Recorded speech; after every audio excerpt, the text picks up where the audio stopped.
Hello guys guys आज मैं फिर से आ गया हूँ आपको ये सिखाने कि इंग्लिश का न्यूज़पेपर कैसे पढ़ते हैं। तो चलिए वीडियो को शुरू करते हैं। देखिए यहाँ पर लिखा हुआ है HC नोटिस। HC का मतलब है हाई कोर्ट, ठीक है। हाई कोर्ट को हेडिंग में HC लिख देते हैं शॉर्ट में, जिससे कि जगह बच जाए। और सुप्रीम कोर्ट होता है तो SC लिख देते हैं, जैसे मैंने यहाँ पे लिख रखा है पहले से SC। SC लिखा होता तो होता सुप्रीम कोर्ट, और HC लिखा है तो हाई कोर्ट। तो हाई कोर्ट का जो नोटिस है किसको, टू यासिन मलिक। यासिन मलिक, ठीक है, यासिन मलिक को हाई कोर्ट ने नोटिस भेजा होगा। फिर लिखा है एज का मतलब क्योंकि या जैसा कि। NIA सीक्स, देखिए सीक्स का मतलब है मांगा, डिमांड की। तो NIA जो है उसने डिमांड की या मांगा या प्रयास किया, इसके कई सारे मतलब होते हैं दोस्तों सीख के, लेकिन यहाँ पे तो सुनने में ऐसा ही लग रहा है जैसे कि मांगा, ठीक है। क्या मांगा, डेथ पेनल्टी। पेनल्टी का मतलब है पनिशमेंट, दंड, और डेथ का मतलब है मृत्यु। तो जो मृत्यु दंड है वो NIA ने मांगा फॉर, किसके लिए, फॉर हिम, ये जो यासिन मलिक है इसके लिए। तो फिर HC जो हाई कोर्ट है उसने यासिन मलिक को नोटिस भेजा, ये बात कही जा रही है, ठीक है। समझे दोस्तों कि हाई कोर्ट ने नोटिस भेजा यासिन मलिक को, जैसा कि NIA ने डेथ पेनल्टी की, मतलब डेथ पेनल्टी की मांग की, अपने उसमें एप्लीकेशन वगैरह कुछ भेजी होगी, इन्होंने अपील वगैरह करी होगी, जो भी, ठीक है। तो इसके लिए मांग की थी। चलिए अब आगे देखते हैं। अब यहाँ से, अच्छा मैं एक बात बता दूं कि ये थोड़ा सा मुश्किल लग सकता है आपको पढ़ने में, क्योंकि ये कोर्ट से रिलेटेड है। कोर्ट की इंग्लिश थोड़ी सी टफ हो सकती है दोस्तों, और होती ही है। बहुत बहुत अच्छे इंग्लिश वाले भी अगर कोर्ट की इंग्लिश पूरे पूरे वो पढ़ने लगे ना, जजमेंट समझने नहीं आएगा, ठीक है। तो इसलिए मैंने बता दिया, जिससे कि आपका दिमाग तैयार हो जाए, आप ये ना सोचें कि मुश्किल लग रहा है। और दोस्तों मैं एक बात और बता दूं कि चैनल को सब्सक्राइब जरूर कर लें, क्योंकि मैं रोज़ यहाँ पे 2 वीडियो डालता हूँ जिसमें मैं इंग्लिश का न्यूज़पेपर पढ़ना सिखाता हूँ। और अगर आप नए हैं तो इस चैनल को सब्सक्राइब जरूर कर लें, ये बहुत ही ज़्यादा इंपॉर्टेंट है आपके लिए चैनल, ठीक है। चलिए देखिए यहाँ लिखा हुआ है द दिल्ली हाई कोर्ट, यानी कि दिल्ली की जो हाई कोर्ट है, ऑन मंडे यानी कि सोमवार को इश्यूड का मतलब जारी किया। क्या जारी किया, आ नोटिस, एक नोटिस जारी किया। टू बताएगा किसको जारी किया, सेपरेटिस्ट। सेपरेटिस्ट का मतलब होता है वो इंसान जो कि किसी चीज़ को अलग कराना चाहता है।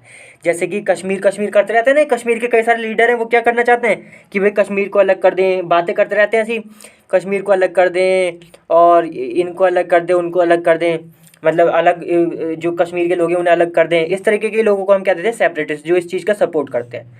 तो जो सेपरेटिस्ट है लीडर, जो सेपरेटिस्ट लीडर है कौन, यासिन मलिक। तो जो यासिन मलिक है इन नेशनल इन्वेस्टिगेशन एजेंसी, तो जो नेशनल इन्वेस्टिगेशन एजेंसी है जिसको हम शॉर्ट में NIA भी कहते हैं, एपोस्ट्रोफी एस लिखा है, इसको ध्यान में देखें दोस्तों। एपोस्ट्रोफी एस का मतलब क्या, का या की। तो इसकी प्ली जो थी, प्ली का मतलब एक रिक्वेस्ट, ठीक है। तो जो रिक्वेस्ट थी NIA की, और ये रिक्वेस्ट किस बारे में थी, सीकिंग का मतलब जो कि मांग रही थी, वो रिक्वेस्ट जो कि मांग रही थी, क्या मांग रही थी, डेथ पेनल्टी यानी कि मृत्यु दंड, किसके लिए, फॉर हिम, ये जो यासिन मलिक है इसके लिए, ठीक है। कब, किस, तो फिर से दोस्तों समझ ले एक बार कि जो दिल्ली हाई कोर्ट है उसने जारी किया इस सेपरेटिस्ट को, यासिन मलिक को, क्या नाम है, एक नोटिस जारी किया। और किस विषय में जारी किया था वो पता ही चल गया कि NIA की एक प्ली थी, वो जो कि प्रयास कर रही थी कि भाई मतलब डेथ पेनल्टी जो है वो दे दी जाए, किसको, इसको, ये जो है यासिन मलिक। फिर देखिए आगे लिखा है इन अब ये जो डेथ पेनल्टी की बात चल रही है, मांग, ये किस विषय में चल रही है, मतलब क्यों ऐसा मांग रही है। तो लिखा है इन 2016 टेरर फंडिंग केस, यानी कि इसका मतलब हो गया दोस्तों, टेरर फंडिंग केस का मतलब हो गया कि वो इस तरीके के केस को कहते हैं जिसमें हम आतंकवादियों को पैसा देते हैं टेरर फैलाने के लिए, ये सब उनका मतलब पैसे का बंदोबस्त कराते हैं। इस तरीके के केस को हम टेरर फंडिंग केस कहते हैं, ठीक है। तो 2016 में कोई ऐसा केस होगा इसके खिलाफ, उस केस में ही ये कह रहे हैं कौन, NIA वाले, अपनी प्ली में कि भाई डेथ पेनल्टी दो इसको, मतलब डेथ पेनल्टी की मांग कर रहे हैं, ये बात है। तो फिर इसी विषय में दिल्ली हाई कोर्ट ने इसको एक नोटिस जारी किया। फिर देखिए आगे लिखा है, अच्छा अभी और अब बचाया आगे, इन विच का मतलब जिसमें, केस के बारे में बताया जा रहा है, इन विच जिसमें ट्रायल कोर्ट, जो कि एक ट्रायल कोर्ट है दोस्तों, हैंडेड का मतलब दिया, और हेड का मतलब था, ठीक है। तो मतलब हेड का मतलब हो गया, इस पूरे का मतलब हो गया दिया था। तो जिसमें यानी कि जो केस है जिसमें जो ट्रायल कोर्ट थी उसने दिया था, क्या दिया था, हिम, इसको ये जो यासिन मलिक है इसको दिया था, क्या दिया था, लाइफ इम्प्रिजनमेंट। देखिए लाइफ इम्प्रिजनमेंट का मतलब होता है उम्र कैद, ठीक है। तो उम्र कैद इसको दी थी इस केस में, मतलब ट्रायल कोर्ट ने तो दे दिया था लास्ट ईयर, जो पिछला साल था तब, ठीक है, ये बात है। फिर लिखा है a division bench of justice Siddharth Mridul. देखिए सबसे पहले मैं आपको बताता हूँ डिवीज़न बेंच का मतलब क्या होता है। देखिए कम से कम जब दो जज बैठते हैं ना एक केस को सुनने के लिए, या दो से ज़्यादा, उसको हम डिवीज़न बेंच कहते हैं। पर सिर्फ एक जज बैठा है अकेला, उसको हम डिवीज़न बेंच नहीं कहते, ठीक है। तो डिवीज़न बेंच का मतलब हो गया जिसमें दो जज बैठते हैं या दो से ज़्यादा। और बाकी और अच्छा तो दोस्तों नहीं पता होगी जो लॉ की पढ़ाई करते हैं, मैं तो लॉ की पढ़ाई नहीं करता, मैं तो इंग्लिश ही सिखाता हूँ। तो जो डिवीज़न बेंच है जिसमें कौन था, जस्टिस सिद्धार्थ मृदुल। देखिए जस्टिस का मतलब होता है जज, लेकिन जब हाई कोर्ट के जज की बात होती है और सुप्रीम कोर्ट के जज की बात होती है ना, तो उन्हें हम जस्टिस कहते हैं। इस बात का ध्यान रखिए दोस्तों, उन्हें हम फिर जज नहीं कहते, ठीक है। तो जो डिवीज़न बेंच थी जिनमें कौन थे, जस्टिस सिद्धार्थ मृदुल, तो ये इनका जज का नाम है, यानी कि जस्टिस जो थे इनका नाम है। And justice Talwant Singh. तो ये जो दो जजेस थे इस डिवीज़न बेंच में, देखिए फिर सेड, तो इन्होंने कहा, ये जो डिवीज़न बेंच थी इनकी कुल मिलाकर, इसने कहा, क्या कहा, इन व्यू ऑफ, इन व्यू का मतलब है, इन व्यू ऑफ का मतलब है ध्यान में रखते हुए। तो क्या ध्यान में रखते हुए, द सर्कमस्टेंस, सर्कमस्टेंस का मतलब है परिस्थिति, ठीक है। तो इस परिस्थिति को ध्यान में रखते हुए दैट की यासिन मलिक, अब देखिए यहाँ पे अब ध्यान से समझना पड़ेगा आपको, Yasin Malik the sole respondent in this appeal has pleaded. अब देखिए ये जो कॉमा लगा है, ये कॉमा लगा है ना, इसको अभी बीच में जो लिखा हुआ है इसको भूल जाइए, सीधे यहाँ से आइए कि दैट की Yasin Malik has pleaded guilty. देखिए प्लीडेड का तो मतलब होता है कि कोर्ट में कहना, कुछ आंसर देना कि भाई आप गिल्टी हैं, दोषी हैं या नहीं है इस बात का। और गिल्टी तो मतलब रिस्पॉन्सिबल होना कि इस चीज़ में हम रिस्पॉन्सिबल हैं इस क्राइम में या नहीं, ठीक है। तो इसका कुल मिलाकर मतलब यही निकलता है कि स्वीकार लेना। अब जैसे यहाँ पे मतलब है प्लीडेड गिल्टी, यानी कि इसने स्वीकार लिया, यासिन मलिक जो है इसने स्वीकार लिया, ठीक है। अब देखिए इंटर आलिया लिखा है, इसको भी भूल जाइए अभी, और यहाँ पे आ जाइए टू आर चार्ज। तो यानी कि जो यासिन मलिक है इसने ये स्वीकार लिया एक चार्ज, एक आरोप को, आरोप लगाया गया था इस पे, उस आरोप को इसने स्वीकार लिया। और वो आरोप जो है वो किसके तहत है, सेक्शन 121 आईपीसी, यानी कि जो आरोप लगा था इस पे, इसको इसने स्वीकार लिया। और ये जो आरोप था ये 121 आईपीसी का जो सेक्शन है उसके तहत है ये, ठीक है, उसके अंडर में आता है, ये बात कही जा रही है। अब देखिए फिर से ऊपर चलते हैं, यहाँ पे लिखा था, एक चीज़ लिखी थी, कहाँ है, दैट यासिन मलिक, हाँ ये इंटर आलिया, तो इसने स्वीकार लिया ये आरोप।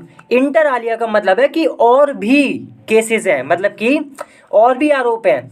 इंटर आलिया का वैसे मतलब होता है कि अमॉन्ग अदर थिंग्स, यानी कि, और यहाँ पे चार्जेस हैं, तो यहाँ पे चार्ज लिखा हुआ है, इसका मतलब हो गया कि अमॉन्ग अदर चार्जेस, तो मतलब और भी चार्जेस हैं, लेकिन उनमें से जो ये वाला चार्ज था ना कि सेक्शन 121 के अंदर जो आता था, इसको इसने स्वीकार लिया, ये कहा जा रहा है, ठीक है। समझे दोस्तों कि चार्जेस और भी हैं लेकिन उनका जिक्र नहीं किया गया है यहाँ पे, इसलिए लिखा है इंटर आलिया। अब यहाँ पे एक चीज़ और लिखी थी, the sole respondent in this appeal. तो जो अपील करी गई थी इसमें ये सोल रेस्पोंडेंट है, सोल का मतलब अकेला, रेस्पोंडेंट का मतलब हो गया कि उस व्यक्ति को कहते हैं जिस पे कोई आरोप लगे हों, ठीक है, उसको हम रेस्पोंडेंट कहते हैं। तो ये अकेला जो है एक्यूज भी कह सकते हैं कि अकेला एक्यूज था, अकेला आरोपी था, या अकेला रेस्पोंडेंट था इस अपील में। फिर लिखा है, ये भी मैं बता ही चुका आगे कि इसने स्वीकारा। फिर देखिए आगे लिखा था विच प्रोवाइड्स, विच आया इस चार्ज के लिए, इस आरोप के लिए, ठीक है। ये जो मतलब ये पूरी लाइन है ना कि चार्ज अंडर सेक्शन 121 आईपीसी।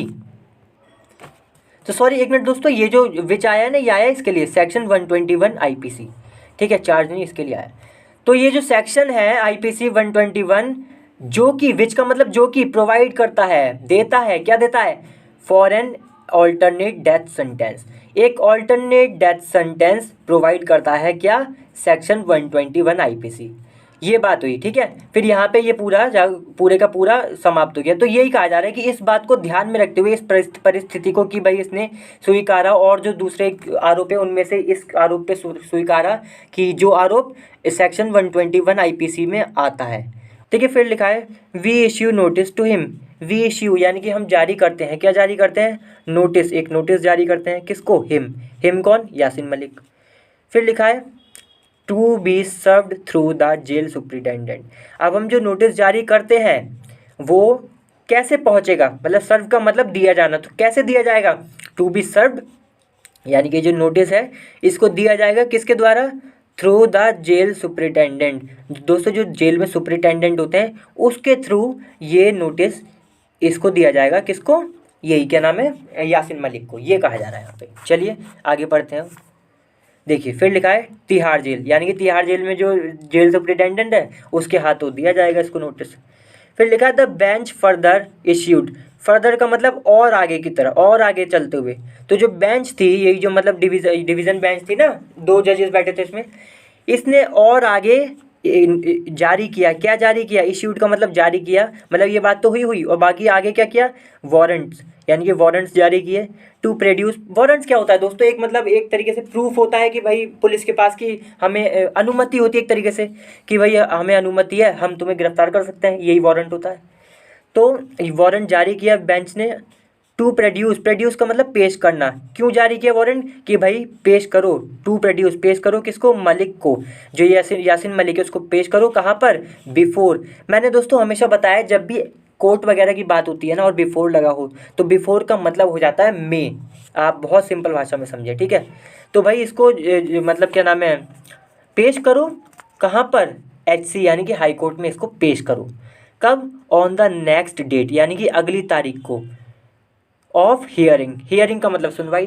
तो जो अगली तारीख है सुनवाई की, जो कि है अगस्त 9, ठीक है, जो 9 अगस्त है तब सुनवाई होगी, तो इसको पेश करो भाई कोर्ट में, इसके लिए वारंट भी जारी कर दिए, ठीक है। फिर लिखा है इट ऑल्सो इश्यूड नोटिस, इसने, ये जो बेंच है इसने ये भी नोटिस जारी किया मलिक को, to Malik on NIA's application, NIA की जो एप्लीकेशन थी इस बात पर इसने इसको नोटिस जारी किया मलिक को। और देखिए फिर लिखा है ये जो एप्लीकेशन थी इसके बारे में लिखा है सीकिंग, यानी कि जो एप्लीकेशन थी क्या मांग रही थी, कि भाई सीकिंग कॉन्डोनेशन ऑफ डिले। दोस्तों कॉन्डोनेशन का मतलब होता है माफ़ी, है ना, बहुत सिंपल भाषा में बोलूँ, माफ़ी किस चीज़ के लिए, ऑफ डिले, यानी कि जो डिले देरी करी है किस चीज़ में, इन रीफाइलिंग, रीफाइलिंग का मतलब फिर से दर्ज करना, क्या, देयर अपील। तो इन्होंने जो अपील फिर से दर्ज करने में इन्होंने अपनी अपील करी होगी, तो जो फिर से इन्हें अपनी अपील दर्ज करनी थी उसमें देरी करी, इस बात के लिए इन्होंने माफ़ी मतलब मांगी किसमें, एक एप्लीकेशन में, NIA की एप्लीकेशन में। ये बात है, समझिए दोस्तों क्या हुआ कि ये जो क्या नाम है, ये बेंच है इसने जारी किया नोटिस मलिक को ऑन NIA's एप्लीकेशन, NIA की एप्लीकेशन पर, जो कि मांग रही थी कॉन्डोनेशन, माफ़ी, ऑफ डिले, देरी की, किस बात की देरी, कि भाई रीफाइलिंग यानी कि फिर से जो दर्ज करना होता है अपील को, उसके लिए देरी हुई होगी जो भी दोस्तों। देखिए फिर लिखा है the bench asked the NIA, तो जो बेंच है उसने कहा, आस्क का मतलब कहा, द NIA यही जो है ना NIA, इससे कहा टू प्लेस, प्लेस का मतलब रखो, बिफोर इट, बिफोर इट का मतलब फिर से आ गया, बिफोर का मतलब मैंने बताया था जब कोर्ट की बात हो तो हम समझेंगे में, इट का मतलब जो क्या नाम है अदालत है, वैसे तो इट का मतलब हो गया बेंच यहाँ पर। यहाँ पे अब देखिए यहाँ पे खेल बदल गया थोड़ा सा, अब मैंने अभी बोला था, अब यहाँ पे खेल बदल गया, अभी अभी मैंने देखा है। अब यहाँ पे क्या, ये इट आ रहा है बेंच के लिए, तो बिफोर का यहाँ पे अब मतलब हो गया किस सामने, किसके सामने, बेंच के सामने प्लेस करो यानी कि रखो, क्या रखो, द रिकमेंडेशन, रिकमेंडेशन का मतलब है सुझाव, किस चीज़ का, of the law commission, law commission का जो सुझाव है वो हमारे सामने रखो, बेंच कह रही है मतलब जजेस कह रहे हैं। फिर लिखा है वेयर इन, वेयर इन का मतलब जिसमें, रिकमेंडेशन के लिए आया है जिसमें, इट हैज़ रिकमेंडेड, जिसमें इसने रिकमेंड किया है, रिकमेंड का मतलब सुझाव दिया है, दैट की द डेथ पेनल्टी यानी कि जो मृत्यु दंड है, बी लिमिटेड टू ऑफेंसेस, कि भाई ये जो डेथ पेनल्टी है, दंड जो है, मृत्यु दंड, ये लिमिटेड होना चाहिए, कहाँ तक, टू ऑफेंसेस। मतलब यहाँ पे देखिए सुनने में ऐसा लग रहा है कि ये कह रहे हैं कि जो बस 2 अपराध तक ही जैसे मान लीजिए कई अपराध चल रहे हैं तो 2 अपराध तक ही डेथ पेनल्टी होनी चाहिए, इस तरीके का कुछ सुनने में लग रहा है। बाकी दोस्तों जो वो हैं वो ज़्यादा अच्छे से जानते हैं इन चीज़ों को, जो लॉ वाले हैं, हम तो बस इंग्लिश ही पढ़ रहे हैं। तो it has recommended that the death penalty be limited to offences, कि 2 अपराधों तक की जो डेथ पेनल्टी है वो लिमिटेड होनी चाहिए। फिर लिखा है one of them is a terrorist act. तो ये जो दो की बात चल रही है, दो ऑफेंसेस की, इनमें से एक तो क्या है, वन ऑफ देम, यानी कि इन दोनों में से एक क्या है, टेररिस्ट एक्ट। टेररिस्ट एक्ट का मतलब यही आतंकवादी के जो एक्ट होते हैं, इनकी बात चल रही है, इनमें से तो एक ही हो गया। वाइल एड्रेसिंग, देखिए एड्रेसिंग का मतलब होता है डील करना या रिस्पॉन्ड करना, ठीक है। तो जब रिस्पॉन्ड कर रहे थे या करते हुए सबमिशंस को, सबमिशंस का मतलब दोस्तों हम उन चीज़ों को कहते हैं जो कि मतलब जो कि कागज़ वगैरह कोर्ट में रखे जाते हैं ना, कि दिखाने के लिए कि देखिए ये है, मतलब जितने भी कागज़ वगैरह जमा होते हैं वहाँ पे, कि ये है ये है, इन सब चीज़ों को ही हम सबमिशन कहते हैं। जमा करना कागज़ों को, दिखाना कि भाई देखिए ये डॉक्यूमेंट है, ये बात कहता है, ये बात कहता है। तो जब ये जो डॉक्यूमेंट थे यानी कि जो सबमिशन थी, इसको रिस्पॉन्ड कर रही थी, तब ये सारी ऊपर बात है, ठीक है। चलिए अब आगे लिखा है इट ऑल्सो डायरेक्टेड, ये जो बेंच है इसने ये भी निर्देश दिया। डायरेक्टेड का मतलब क्या हुआ, निर्देश दिया, निर्देशित करना। तो इसने निर्देश दिया दैट की द डिजिटाइज्ड कॉपी, देखिए डिजिटाइज का मतलब है जो कि कंप्यूटर में सेव हो, कंप्यूटर में इलेक्ट्रॉनिक टाइप की। एक तो हो गया दोस्तों कि हाथ में है कागज़ कोई, उस पर कुछ लिखा हुआ है, और एक ये भी होता है ना कि पीडीएफ की फॉर्म में कुछ लिखा हुआ है उसमें, ये सब इसको हम डिजिटाइज्ड फॉर्म कॉपी कह देते हैं, ठीक है। तो इन्होंने कहा कि भाई, इन्होंने ये भी निर्देश दिया दैट कि डिजिटाइज्ड फॉर्म होनी चाहिए किसकी, of the trial code record. तो जो ट्रायल कोड थी ना दोस्तों, नीचे की बात चली थी, जिसने इसे डेथ पेनल्टी दी थी, लाइफ इम्प्रिजन नहीं, जिसने इसे वो दिया था, उम्र कैद दी थी।